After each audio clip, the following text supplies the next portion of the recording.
¿Y si te dijera que las noticias sobre Venezuela no tienen que ver realmente con Venezuela? ¿Qué pasaría si detrás de cada sanción, cada declaración diplomática y cada titular sobre Maduro hubiera una guerra completamente distinta, una que se libra en silencio y que decide quién controla el dinero del mundo? Probablemente has escuchado hablar de democracia, derechos humanos, crisis humanitaria.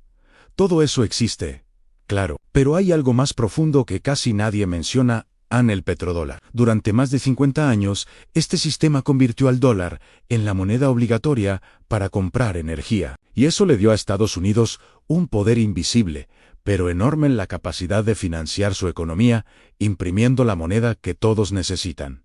Ese sistema, hoy, está bajo presión. Países como China, Rusia e India empiezan a buscar alternativas, y Venezuela, con las reservas de petróleo más grandes del planeta, se convirtió sin querer en un laboratorio. ¿Se puede vender energía sin pasar por el dólar y sobrevivir? La respuesta a esa pregunta puede cambiar el orden económico global. Quédate conmigo, porque lo que vas a descubrir en los próximos minutos cambia completamente la forma de entender la geopolítica actual.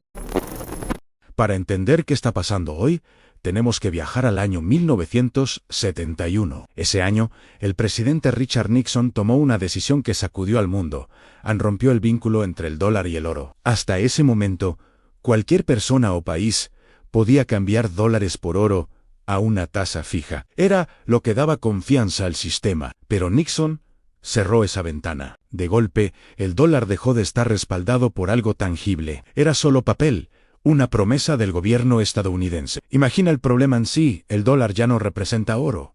¿Por qué el resto del mundo seguiría usándolo? ¿Por qué acumular billetes verdes que pueden imprimirse sin límite? La respuesta llegó apenas 2 o 3 años después, en 1973 y 1974, con una serie de acuerdos entre Estados Unidos y Arabia Saudita. Esos acuerdos no salieron en las portadas con fuegos artificiales, pero fueron revolucionarios. El trato era simple y brillante: en Arabia Saudita y el resto de la OPEP venderían su petróleo exclusivamente en dólares, nada de otras monedas. A cambio, Estados Unidos garantizaba protección militar, armamento de última generación y apoyo político completo a la monarquía saudí. Además, los saudíes reinvertirían sus ganancias petroleras comprando bonos del Tesoro estadounidense, es decir, financiando la deuda de Estados Unidos. ¿Qué logró esto? Creó una demanda artificial pero estructural de dólares. Si eres Japón y necesitas petróleo, primero tienes que conseguir dólares. Si eres Alemania, igual. Si eres Brasil, India o cualquier país del mundo, no puedes pagar en tu propia moneda. Necesitas dólares. Eso obliga a todos los países a acumular reservas enormes en dólares solo para funcionar, solo para importar energía. Y aquí aparece lo que los economistas llaman privilegio esorbitanti. Estados Unidos puede imprimir la moneda que el mundo entero necesita usar. Cuando tiene déficit comercial, es decir, cuando compra más de lo que vende, no hay problema: paga con dólares que imprime. Los países exportadores están obligados a aceptarlos y guardarlos. Es como tener una tarjeta de crédito sin límite que nunca hay que pagar de verdad. Pero el petrodólar no es solo económico, también es geopolítico. Le da a Estados Unidos una herramienta de presión única: las sanciones financieras. Si cortas el acceso de un país al sistema bancario en dólares, básicamente lo desconectas del comercio de energía global. Paralizas su economía sin disparar un solo tiro.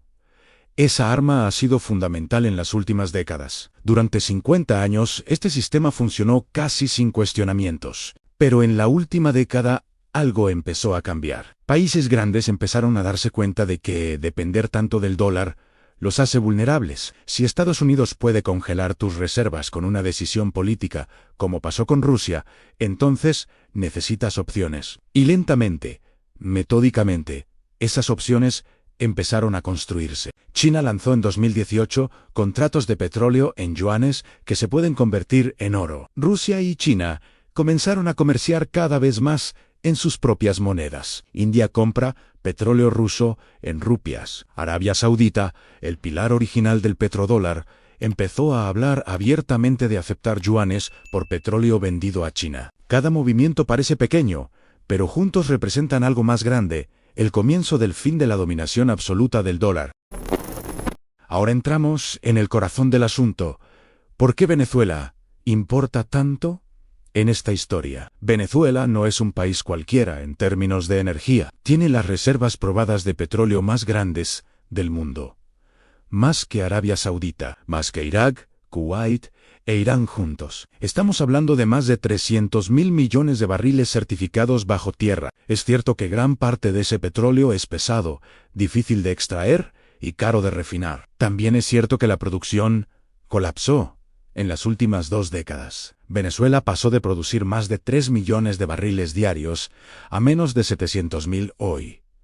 Pero el recurso está ahí, la riqueza geológica está ahí. Y eso no se puede ignorar en una discusión sobre el futuro de la energía global. Aquí viene el punto crítico. Venezuela está vendiendo ese petróleo cada vez más fuera del sistema dólar-an a China, en yuanes, a India con acuerdos de trueque complejos, a aliados dispuestos a desafiar sanciones estadounidenses en cualquier moneda que acepten. Y aunque la cantidad es relativamente pequeña ahora, el principio es enorme. Venezuela se convirtió en un laboratorio en tiempo real de cómo operar fuera del petrodólar. Y el experimento está funcionando. No perfectamente, no eficientemente, pero está funcionando. Venezuela sobrevive económicamente a pesar de sanciones que deberían haberla asfixiado. Eso envía una señal peligrosa a otros países. Es posible vivir fuera del sistema. Hay vida más allá del dólar. Y si un país con una economía destrozada y una gestión cuestionable puede hacerlo, ¿qué pasaría si países más organizados y con más peso decidieran intentarlo? Ahí está el miedo de Washington. No es Venezuela en sí, es el precedente. Es lo que otros pueden aprender observando. Irán lleva años vendiendo petróleo fuera del dólar bajo sanciones. Rusia fue forzada a hacerlo después de 2022. Pero esos son casos que Estados Unidos puede presentar como excepcionales, como enemigos aislados. El problema es cuando el modelo se normaliza. Cuando más países ven que es viable, imagina un escenario donde Arabia Saudita decide diversificar, no abandonar el dólar completamente, pero empezar a aceptar yuanes para parte de sus ventas a Aciano, o donde los Emiratos Árabes hacen lo mismo, o donde varios miembros de la OPEP deciden que en un mundo multipolar tiene sentido aceptar múltiples monedas. El efecto dominó sería devastador para el petrodólar. Por eso la estrategia estadounidense con Venezuela tiene múltiples capas. Primera capa, hacer que operar fuera del dólar sea tan costoso, tan riesgoso y tan complicado que nadie más quiera intentarlo. Sanciones masivas contra cualquier empresa, cualquier barco, cualquier banco que facilite el comercio petrolero venezolano. El mensaje no es solo para Caracas, es para Beijing, Nueva Delhi y cualquier otro que esté mirando. Segunda capa, a impedir que Venezuela recupere su producción. Porque si Venezuela lograra volver a niveles históricos de 2 o 3 millones de barriles diarios bajo un modelo que no usa dólares, probaría definitivamente que el sistema alternativo funciona a gran escala. Entonces, la estrategia es mantener la producción baja, mantener el país en crisis, convertirlo en un ejemplo de fracaso. Tercera capa, en cambio, de régimen eventual. El objetivo de largo plazo, aunque no se declare explícitamente, es instalar un gobierno que vuelva a vender petróleo en dólares, que reintegre a Venezuela al sistema, que revierta todos los experimentos de desdolarización. Esa es la jugada completa, la solución definitiva desde la perspectiva de Washington. Pero aquí aparece una ironía cruel. Cada vez que Estados Unidos usa sanciones como arma, cada vez que congela reservas de un país o lo corta del sistema financiero, todos los demás países observan y piensan: necesitamos alternativas urgentemente porque podríamos ser los próximos. Las mismas herramientas diseñadas para defender el petrodólar terminan acelerando su erosión. China acelera el desarrollo de su sistema de pagos CIPS como alternativa al SWIFT occidental. Rusia reestructura completamente su economía para operar fuera del sistema occidental. India empieza a hacer acuerdos en rupia. Mientras los políticos hablan y los medios enfocan titulares, los mercados financieros están haciendo algo mucho más interesante. Están preparándose silenciosamente para un mundo diferente. Y si sabes dónde mirar, las señales están por todas partes. Los mercados no se mueven por ideología ni por discursos. Se mueven por dinero real, por expectativas sobre el futuro, por riesgo y oportunidad. Y lo que están diciendo ahora es fascinante. Primer indicador: la acumulación histórica de oro por parte de bancos centrales. En los últimos 5 años, los bancos centrales globales compraron más oro que en cualquier periodo comparable desde los años 70. Y no son bancos centrales aleatorios, son específicamente los de países que tienen fricciones con Estados Unidos o que quieren reducir su dependencia del dólar. China incrementó sus reservas oficiales de oro dramáticamente, y muchos expertos creen que las reservas reales no reportadas son mucho mayores. Rusia acumuló oro agresivamente hasta 2022. India aumentó sus tenencias. Turquía, que es miembro de la OTAN, triplicó sus reservas de oro en pocos años. Hasta Polonia, otro miembro de la OTAN, multiplicó sus reservas. ¿Por qué? Porque el oro es el activo neutral definitivo.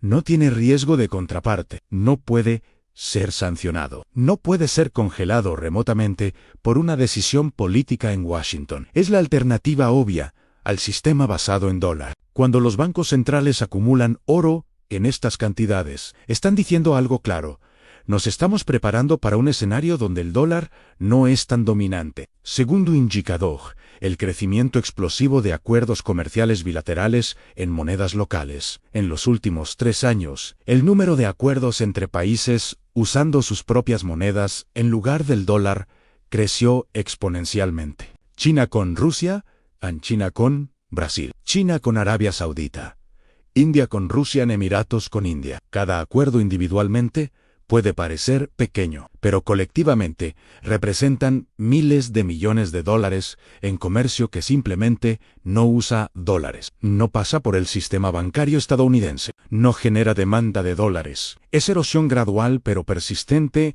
de la necesidad estructural del dólar. Es como agua goteando sobre una piedra. Al principio no se nota, pero con el tiempo la piedra se desgasta. Tercer indicador en cambios en la composición de las reservas internacionales. Los datos del Fondo Monetario Internacional muestran que el porcentaje de reservas globales mantenidas en dólares cayó de casi 70% a principios de los años 2000 a cerca de 58 o 59% hoy. Puede no sonar dramático, pero representa literalmente billones de dólares que fueron diversificados hacia otras monedas y activos. Y la tendencia es consistente. No es una fluctuación temporal por alguna crisis puntual. Es un cambio estructural que lleva más de 2 décadas desarrollándose. Cada año, un poco menos de dólares como porcentaje del total. Cada año, un poco más de euros, yuanes, yenes y otras monedas. Cuarto indicador en el comportamiento del mercado de bonos del Tesoro estadounidense. En los últimos años, la demanda extranjera por bonos del Tesoro disminuyó. China redujo sus tenencias drásticamente desde máximos históricos. Japón las mantiene, pero no las aumenta. Otros países diversifican. Esto obliga a la Reserva Federal a convertirse en compradora cada vez más grande de la deuda del propio gobierno a través de políticas monetarias expansivas. Eso es, básicamente, monetización de deuda disfrazada. Y la historia financiera muestra que cuando los países empiezan a financiar sus propios déficits imprimiendo dinero porque los extranjeros ya no quieren comprar su deuda, las cosas no terminan bien. No es una crítica moral, es simplemente mecánica económica. La impresión monetaria excesiva eventualmente genera inflación, pérdida de confianza y crisis. Quinto indicador: el movimiento en oro y plata como activos de inversión. Los metales preciosos están subiendo de forma gradual pero persistente, justo cuando teóricamente no deberían. Las tasas de interés reales son positivas. La economía estadounidense sigue siendo relativamente fuerte. No hay pánico visible en los mercados, pero el oro sube igual. ¿Por qué? Porque inversionistas sofisticados, gestores y grandes fortunas, fondos soberanos, están aumentando silenciosamente sus asignaciones. Están cubriendo riesgo. Están preparándose para un escenario donde el sistema dólar no sea tan confiable como fue durante décadas. No están apostando al colapso inmediato, están tomando seguro contra cambio estructural. Cuando juntas todos estos indicadores, ves un patrón claro. El mundo se está preparando lenta pero metódicamente para un futuro donde el dólar no es la moneda de reserva indiscutida, donde el petrodólar no existe en su forma actual. No va a pasar de la noche a la mañana. No será un colapso dramático el próximo mes. Será erosión gradual durante años, posiblemente décadas. Pero la dirección está clara. La trayectoria está establecida. Ahora llegamos a la parte donde juntamos todo y miramos hacia adelante. ¿Qué escenarios son posibles? ¿Cómo podría desarrollarse esta transición? Voy a presentarte 3 posibilidades basadas en el análisis de las tendencias actuales. No son predicciones exactas, son caminos posibles, cada uno con su propia lógica y probabilidad. Escenario A: transición controlada y gradual. Le doy una probabilidad de 40 a 45%. En este escenario, el petrodólar no colapsa dramáticamente, pero se erosiona gradualmente durante 10 a 20 años. Estados Unidos reconoce tácitamente que no puede mantener dominancia absoluta. Empieza a aceptar un sistema monetario multipolar, donde el dólar sigue siendo importante, pero ya no dominante. Otras monedas ganan participación creciente en comercio internacional y reservas. El yuan, el euro, posiblemente una canasta de monedas digitales de bancos centrales. El petróleo empieza a cotizarse en múltiples monedas dependiendo del mercado. Hacia compra en yuanes en Europa, en euros. América en dólares. El oro vuelve a tener un papel más central, como activo de reserva neutral, aceptado por todos los bloques. En este escenario, Estados Unidos enfrenta un ajuste doloroso pero manejable. Inflación más alta de lo histórico. Estándar de vida que se reduce gradualmente. Los déficits comerciales se vuelven un problema real, porque ya no pueden financiarse simplemente imprimiendo la moneda que el mundo acepta automáticamente. Pero no hay colapso catastrófico. Solo declive relativo controlado. Para inversionistas y personas comunes, este escenario significa que el oro sube significativamente, pero de forma gradual. El dólar se devalúa lentamente contra una canasta de otras monedas. Los activos reales mantienen valor mejor que el papel. Es el escenario de ajuste lento, el que da tiempo para adaptarse si prestas atención. Escenario B: colapso acelerado y crisis. Le doy una probabilidad de 25 a 30%. Este es el escenario más preocupante. Algún evento catalizador provoca pérdida súbita de confianza en el petrodólar. Podría ser Arabia Saudita anunciando oficialmente que acepta yuanes. Podría ser los BRIC, lanzando una moneda común funcional. Podría ser múltiples países rechazando el dólar simultáneamente. Esto causa fuga masiva de dólares. Países intentan desesperadamente diversificar reservas de golpe. El mercado de bonos del Tesoro entra en pánico. Los rendimientos se disparan. La Reserva Federal tiene que elegir entre dejar que las tasas suban catastróficamente, lo que destruiría la economía, o imprimir billones para comprar bonos, lo que causaría inflación severa. Probablemente eligen la segunda opción. La inflación estadounidense se dispara a 15, 20, 30%. La calidad de vida cae drásticamente. La economía global entra en recesión severa porque la transición es caótica, no ordenada. El oro y la plata explotan a máximos históricos estratosféricos. Las materias primas reales se convierten en refugios. Los activos en papel se desmoronan en valor real. Este es el escenario de crisis aguda. No es el más probable, pero la probabilidad no es despreciable, y las consecuencias serían devastadoras para cualquiera que no esté preparado. Por eso vale la pena entenderlo, aunque esperemos que no ocurra. Escenarios en status quo extendido. Le doy también una probabilidad de 25 a 30%. En este escenario, Estados Unidos logra prolongar el petrodólar por 1 o 2 décadas más a través de una combinación de poder militar, alianzas estratégicas renovadas y falta de una alternativa viable coordinada. China no logra internacionalizar el yuan lo suficientemente rápido. Europa no tiene cohesión política para hacer que el euro compita globalmente. Los BRIC Ese no superan sus diferencias internas para crear un sistema alternativo funcional. Los países siguen usando el dólar por pura inercia institucional y porque la alternativa, una transición caótica, parece peor. Estados Unidos continúa imprimiendo, continúa con déficits masivos, continúa usando sanciones como arma y el mundo sigue aceptando porque el costo de cambiar parece mayor que el costo de seguir. Pero este escenario esencialmente pospone el problema, no lo resuelve, solo retrasa el ajuste inevitable, posiblemente haciéndolo más doloroso cuando finalmente ocurra. Para inversionistas, este escenario significa volatilidad continua, incertidumbre persistente. El oro sube pero de forma irregular. Los mercados oscilan entre complacencia y pánico. Es el escenario de patear la lata hacia adelante, como dicen en inglés. ¿Cuál es más probable? Honestamente, analizando todas las variables, creo que nos movemos hacia una combinación del escenario con elementos del barrio transición gradual que será interrumpida periódicamente por momentos de crisis aguda que aceleran los cambios. No será una transición suave y lineal, será un proceso irregular con avances, retrocesos y crisis periódicas. Pero la dirección general parece clara. Nos movemos hacia un mundo monetariamente multipolar, donde el dólar mantiene importancia, pero no la dominancia absoluta que tuvo durante medio siglo. Y Venezuela es solo uno de muchos campos de batalla en esa transición. No es el único, no es necesariamente el más importante en el largo plazo, pero es sintomático. Es representativo de las tensiones fundamentales que van a definir las próximas décadas.